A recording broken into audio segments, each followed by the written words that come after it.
Hello friend, welcome to its solution. आज इस video में कुछ इंपॉर्टेंट चीज़ें डिस्कस कर लेंगे। जीके के रिगार्डिंग में चीज़ें बता दूंगा। एसीएफआरओ का जो एग्जाम होने वाला है उसमें पेपर वन है जीके का। उस पेपर वन में आपको 35 मार्क्स लाने जरूरी है। कंपलसरी पेपर है आउट ऑफ 100।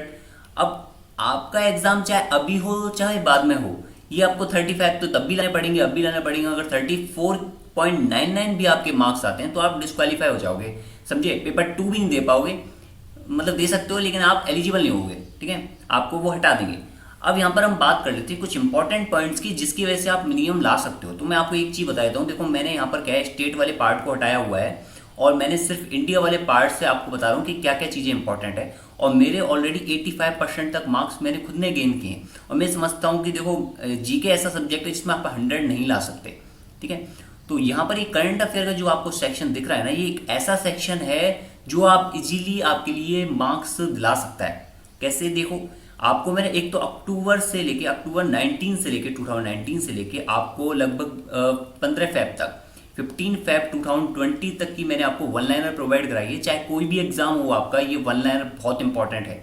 इसमें आपके major current events, issue, state and national, international, और जो प्लेसेस हैं आपके, अपॉइंटमेंट्स हैं, गेम्स हैं, स्पोर्ट्स हैं, आपके डेट्स हैं, तो ये सभी को मैंने इसमें इंक्लूड किया है। बहुत ही प्रिसाइज वे में लिखा हुआ है। मैं जितनी भी अब तक वीडियो दी हैं आपको बहुत अच्छे मैनर में, वहाँ पे आप देख सकते हो। स्पार्क जीके की प्लेलिस्ट भी देख सकते हो, ठीक है। अब इसके बाद ये बाइलिंगुअल है 15, ये कम्प्लीटली फ्री भी है और टेलीग्राम पे अपलोडेड है। आप चैनल पे जाके वहाँ से डाउनलोड कर सकते हो। जिन्होंने ऑलरेडी कोर्स लिया हुआ है मैथमेटिक्स का, तो उनको तो ऑलरेडी मिला हुआ है ये ड्राइव पर, ठीक है। तो वहाँ पर चीज़ें अपलोड होंगी, टेलीग्राम चैनल पे भी मिल जाएगा। चाहे आपने कोई भी सब्जेक्ट ले रखा हो, उससे कोई फर्क नहीं पड़ता, ये आपके सभी में 15 अगस्त तक आपका ये जो है मैं अभी रेडी करवा रहा हूँ। रेडी करवा के इसकी प्रूफ रीडिंग होके और बाइलिंगुअल आपको ये प्रोवाइड हो जाएगा। और ये बहुत इंपॉर्टेंट है, मोस्ट इंपॉर्टेंट है। इसमें आप चीज़ें कर सकते हो, ठीक है। इनको आप कंप्लीटली 4 दिन लग के पढ़ो, ये आपके कम से कम 20 मार्क्स, अराउंड 20 मार्क्स के लगभग ये आपको मार्क्स दिलाएगा। करंट अफेयर का बहुत बड़ा सेक्शन आना है इसमें, ठीक है। तो ये आपके बहुत अच्छे मार्क्स दिलाएगा। अब इसके बाद बात करते हैं, इंपॉर्टेंट है इसमें इंडियन हिस्ट्री एंड कल्चर में, ये हिस्ट्री वाला जो सेक्शन आप देख रहे हो ना, यहाँ पहले कल्चर की मैं बता देता हूँ। जिन टॉपिकों को आप जल्दी पढ़ के मार्क्स गेन कर सकते हो ना, जैसे डांस फॉर्म को आपको लूसेंट में या कहीं पर भी एक टेबल मिल जाएगी, लाइक यक्षगान कहाँ का है, कर्नाटक वगैरह का। तो ये बहुत इंपॉर्टेंट, इनको आप जल्दी से कर सकते हो। इनमें से 1-2 क्वेश्चन मिल जाएंगे। अब ये वाला जो सेक्शन है ये आपको 5 से लेकर 6 क्वेश्चन तक दिलाएगा। जैसे गांधीयन मूवमेंट्स हैं, जो सुभाष चंद्र बोस के रोल्स क्या थे, मतलब ये आपको जो पूछा जा सकता है कि भाई जो आपका आज़ाद हिंद फौज की संगठन जो है उसकी किसने बनाया था, इसके संस्थापक कौन थे, या फिर इसका नेतृत्व किसने किया था, ये सब चीज़ें। आईएनसी में क्या होता है, इंडियन नेशनल कांग्रेस जो है उसके लगभग 55 से 56 अधिवेशन हुए हैं। और इन अधिवेशन में क्या है, कुछ अधिवेशन इंपॉर्टेंट है, आप सभी को ना तो याद रख सकते हो ना ही उनकी ईयर याद रख सकते हो, लेकिन कुछ ऐसे अधिवेशन हैं जिन जो बहुत ज़्यादा इंपॉर्टेंट है, ठीक है। अगर आप इनफ कमेंट करते हो तो मैं आपको ये अधिवेशन, जो इंपॉर्टेंट अधिवेशन है वो भी बता दूंगा और कुछ एक ट्रिक्स भी बता दूंगा उनमें, ताकि आपके ये एग्जाम में अगर क्वेश्चन आएगा तो आप इजीली कर पाओगे। लाइक लाहौर अधिवेशन है, बेलगांव अधिवेशन है, ये कलकत्ता अधिवेशन है। तो ये कुछ अधिवेशन ऐसे हैं जो बहुत इंपॉर्टेंट है आपके, ठीक है, ठीक है। और यहाँ पर अब बात करते हैं, इसमें दूसरी चीज़ है, जैसे ये जो दिया हुआ है आपको कि फ्रीडम मूवमेंट, ठीक है, 19वीं सेंचुरी स्ट्रगल ऑफ 1857। अब यहाँ पर क्या है कि 1857 की जो क्रांति हुई थी उसके रिगार्डिंग गिनती के क्वेश्चन बनते हैं, लाइक कि वो स्टार्ट कहाँ से हुई थी, किसने की थी, उसके बाद अगला पड़ाव कहाँ गया था। तो ये सब छोटे छोटे क्वेश्चन बनते हैं, इससे कुछ ज़्यादा इंपॉर्टेंट ऐसे कोई बड़े क्वेश्चन नहीं बनते हैं। आप अगर इन चीज़ों को पढ़ोगे ना तो इजीली आपके मार्क्स आ जाएंगे, बहुत अच्छे मार्क्स गेन कर सकते हो आप इन चीज़ों को पढ़कर। तो ये जो है, अगर आप आईएनसी वगैरह या फिर इन टॉपिक्स में से आपको लगता है कि कोई आप नहीं कर पा रहे हो या आपको एक शॉर्ट और प्रिसाइज वे में ज़रूरत है, तो आप नीचे कमेंट जरूर करना, ठीक है। और हाँ, प्लीज़ वीडियो को लाइक और शेयर करना ताकि और स्टूडेंट्स के पास भी ये चीज़ जाए और मेरा बताने का जो प्रयास है वो मेरा भी सफल हो, मुझे भी मोटिवेशन मिले कुछ, ठीक है। अब इसमें बात करते हैं इंडियन ज्योग्राफी। देखो, इंडियन ज्योग्राफी में क्या कुछ चीज़ें चेंज हैं एसएससी की रिगार्डिंग, कुछ चीज़ें, या फिर हम बैंक से या फिर किसी दूसरे एग्जाम की रिगार्डिंग देखें तो ये कुछ चीज़ें चेंज हैं। तो यहाँ पर आप जैसे डिफॉरेस्टेशन वगैरह है और सॉइल इरोजन है, ड्रॉट है, फ्लड है, तो इन चीज़ों को आप क्या कर सकते हो जल्दी से, ये आपको पढ़नी चाहिए। सबसे पहले इन टॉपिक्स में सबसे पहले यही पढ़ना चाहिए। अब इसमें इंडियन इकोनॉमी में आपको एक चीज़ है, राजस्थान इकोनॉमी तो डेफिनेटली, देखो मैं ये समझता हूँ इंडियन इकोनॉमी से ज़्यादा बड़ा पार्ट है राजस्थान इकोनॉमी का।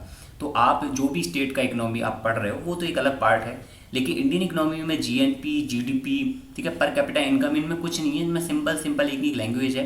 पॉपुलेशन में 2011 का सबसे इंपॉर्टेंट रोल है, तो इसको गलती से भी कहीं मत छोड़ना।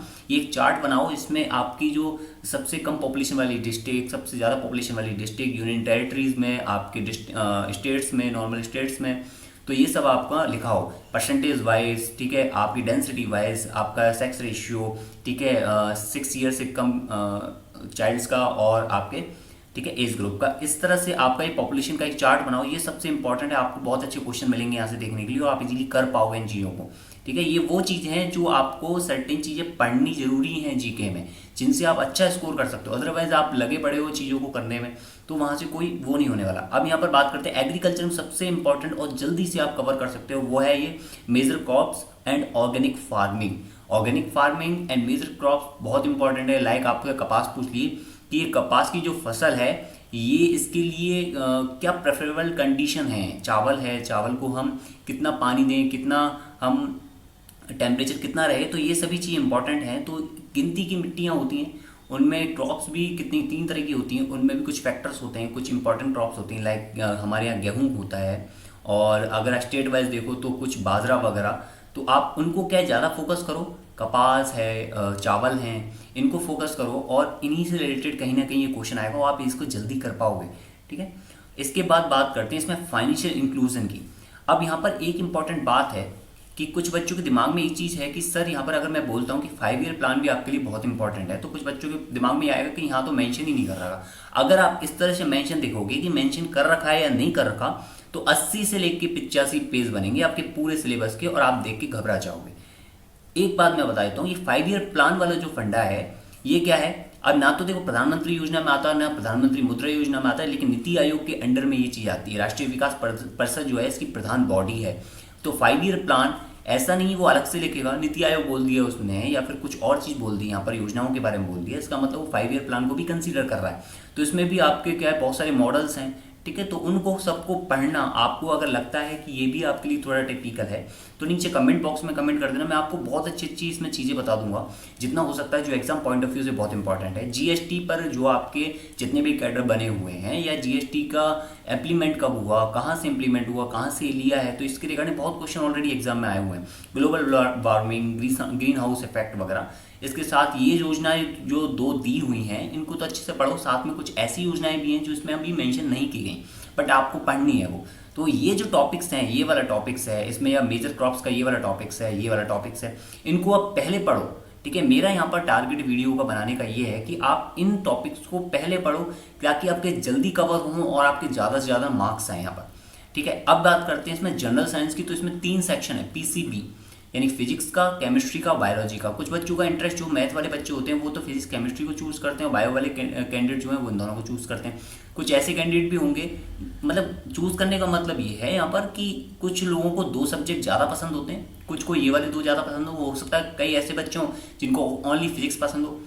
अब यहाँ पर बात कर लेते हैं, आपको जो भी सब्जेक्ट अच्छा लगता है ना, उसी में से ये चीज़ें करो। जैसे पीएच स्केल एंड पीएच की डेली लाइफ में यूजेस क्या है, ये एक ऐसा टॉपिक है, चाहे आपने बायो पढ़ी हो, चाहे केमिस्ट्री ओनली या फिजिक्स में आपको इंटरेस्ट हो, लेकिन ये ऐसा टॉपिक है जिसको आप पहले कर लोगे तो आपके मार्क्स बहुत अच्छे हो जाएंगे। पीएच स्केल कुछ होता नहीं है, 0 से 14 के बीच में स्केलिंग होती है। आपका जो है एसिडिक, बेसिक एंड न्यूट्रल। आपसे ये पूछा जा सकता है कि मिल्क जो है उसका पीएच मान कितना होगा, या फिर आपसे पूछा जा सकता है कि पीएच को इंडिकेशन जो है पीएच का, वो किस तरह से रिप्रेजेंटेशन किस तरह से देते हैं उसका, या फिर पीएच को निकालने के लिए हम किन किन चीज़ों का यूज कर सकते हैं। तो ये सब चीज़ें। पॉलीमर में जैसे बैकेलाइट है, आपका नायलॉन 66 है, तो आपसे ये पूछी जा सकती है ये बात कि जो नायलॉन 66 है वो किस किस चीज़ों से मिलकर बना हुआ है। तो ये चीज़ें हैं, और आपके 6-7 तरह के पॉलीमर होते हैं, थोड़े ज़्यादा भी होते हैं। पॉलीमर का मतलब क्या है? पॉलीमर का मतलब ये है कि एक रिंग, यानी कि एक आपकी कोई भी फॉर्मूला, उसकी बार बार हो रही पुनरावृत्ति, तो ये आपका क्या है, पॉलीमर कहलाता है। तो पॉलीमर में 6-7 टाइप्स हैं, 6-7 चीज़ें हैं। इनको आप करके क्या है, जो मेन इंपॉर्टेंट चीज़ें हैं, लाइक नायलॉन 66 है, बैकेलाइट है, ये किससे बनते हैं, क्या फॉर्मेशन रहता है इनका, उनके फॉर्मूले क्या है, ये आपसे चीज़ें पूछी जा सकते हैं। ये भी बहुत इंपॉर्टेंट, जल्दी से आप कर सकते हो इसको। तीसरी इसके बाद ये चीज़ है स्टेट्स ऑफ मैटर, और ये आप कार्बन के अपर रूप, ठीक है। इसके बाद हीरा है जैसे, और इसमें और फिगर आपसे पूछी जा सकती हैं, ठीक है। तो ये वो इंपॉर्टेंट पॉइंट्स हैं जिनको आप जल्दी से कर सकते हो। इसके बाद आपके बेसिक ऑफ एवरीडे साइंस में आपके जैसे लाफिंग गैस है, इनके फॉर्मूले पूछे जा सकते हैं, या फिर आपसे ग्लिसरीन वगैरह का फॉर्मूला पूछा जा सकता है, आपसे प्लास्टर ऑफ पेरिस का फॉर्मूला। तो ये एवरीडे साइंस में यही चीज़ें आती हैं। इसके साथ आपसे दो धातुओं को मिला के चीज़ें पूछी जा सकती हैं, वो यहाँ पर भी चीज़ें पूछी जा सकती हैं।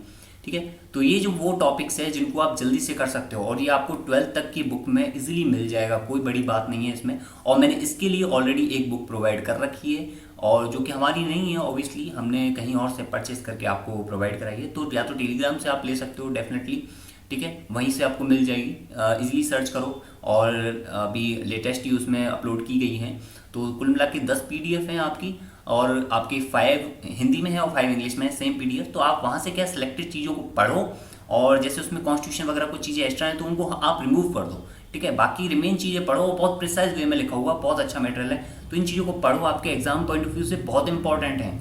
और देखो, मैं आपको पर्सनली सजेस्ट कर रहा हूँ कि आपको 35 मार्क्स नहीं सोचने हैं लाने के लिए, आपको मिनिमम 70 मार्क्स सोचने हैं। हाईएस्ट देखो, मैं मानता हूँ 100 मार्क्स लाना इम्पॉसिबल है, और मैं ये कहूँगा भी नहीं आपको 100 के लिए सोचना है। मैक्सिमम बच्चा 90, 85 इतना ही स्कोर कर पाता है जीके सेक्शन में। तो आप 70 करीब स्कोर करने की टारगेट रखो, और आप कोई भी टेस्ट सीरीज ज्वाइन करो, ठीक है। आप उसके बाद आपके मार्क्स आते हैं 65 माना कि, तो 65 के बाद आपको खुश होने की जरूरत नहीं कि आपकी कट ऑफ निकल रही है या फिर दुगने मार्क्स आ रहे हैं कट ऑफ से अप्रॉक्स। आप ये ट्राई करो कि ये 35 जो आपके नहीं आए हैं वो आपके कैसे आए, क्योंकि अगर आप इसमें 35 में से ट्राई करोगे तो डेफिनेटली आपके एग्जाम में ये जो 65 जो आए हैं आपके, हो सकता है 75 भी हो जाए। और आज का एक एक नंबर जो है वो बहुत इंपॉर्टेंस रखता है अपने आप में। तो चाहे आपके नंबर 75 ही क्यों ना आए हों, और लेकिन 25 जो आपके कटे हैं वो देखो। एक कुछ ऐसे बच्चे भी होते हैं जो कभी कभी तुक्का मार देते हैं, और तुक्का उनका बाई चांस सही हो जाता है। तो तुक्के मारने के पीछे एक रीजन देखो कि तुक्के मारने के पीछे रीजन क्या था, आपने क्या सोच के मारा। आपने ये तो नहीं सोचा होगा अक्कड़ बक्कड़ बम्बे वो, आपने जो चीज़ दिमाग में सोची है उसको कि यार ये फंक्शन हो सकता है, अधिवेशन ऐसा तब हुआ था, उसके बाद गांधी जी रूठ गए थे, या फिर कोई चीज़ हुई थी, तो गांधी जी तो नहीं कर सकते वो अधिवेशन, हो सकता है सुभाष चंद्र बोस ही एक ऑप्शन बन रहा है। तो ये भी एक तरह से तुक्का मारने की विधि होती हैं। तो आप इसमें क्या है कि जो इतना स्कोर कर रहे हो, तो उसके बाद जो आपके रिमेन जो बचे हैं 25 मार्क्स या फिर और जो भी हैं, आप देखो कि कहाँ किस सेक्शन में कमी चल रही है, ठीक है। तो आप इतना स्कोर करो। इसके बाद इंग्लिश के रिगार्डिंग भी एक मैं वीडियो बना कर दूंगा आपको, और ये वो इंपॉर्टेंट पॉइंट्स हैं जो आपको जरूरी है पढ़ना, ठीक है।